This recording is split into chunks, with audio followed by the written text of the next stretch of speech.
Senator Jackson, thanks so much for joining us. And tell us about the legislation you introduced in 2022. Remind us, I know you've told us this before on Maine Calling, but it was a couple years ago. Why did we do this? Well, I mean, well, thanks for having us on. I think, the reason why we did it is because I think a lot of us started coming to the understanding that it just doesn't make any sense for kids to go to school hungry, to try and, go throughout the day hungry.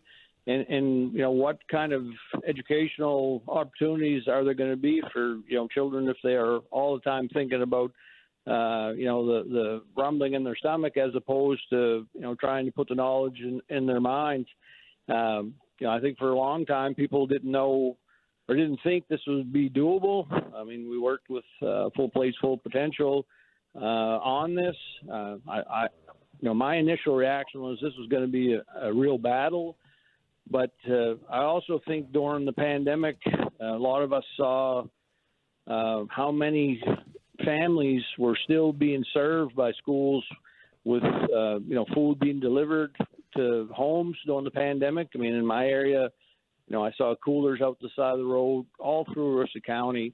And I didn't know what it meant at first, but what it was a place for, the schools to drop off the meals that, families really needed.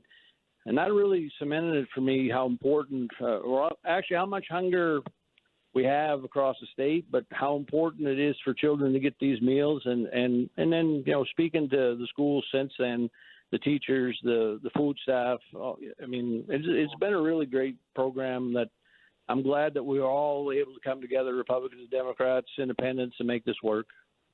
Yeah, let me ask you, Senator Jackson, you're in Augusta. Is this pretty, is this on firm ground? Do you believe that this is going to be the way of not just the present, but the future in Maine?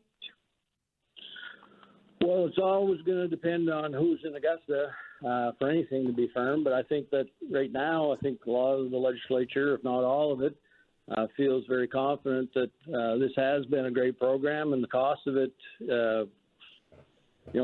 regardless of the cost of it, it's part of the educational process. I mean, sports are a big part of our education.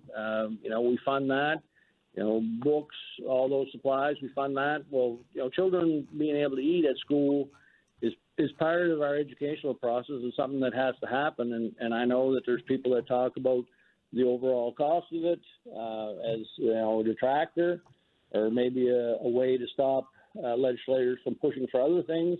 But this just became something that, to me, we had to do. And you're seeing it not only in Maine now, you're seeing it all across the United States. I've spoken in Massachusetts, I've spoken in Vermont, different places that have enacted this because it just makes sense. And, in rural Maine, I kept making this argument. The kids in my area get picked up at 6 o'clock in the morning.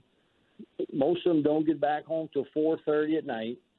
If they didn't eat all day long, because they didn't have the money or whatever, that's 10 and a half hours that kids were going without anything to eat. There's no business, there's no place that adults go that they're expected to not have any food for 10 and a half hours. But, for years and years, that's what we were doing to young children across the state of Maine.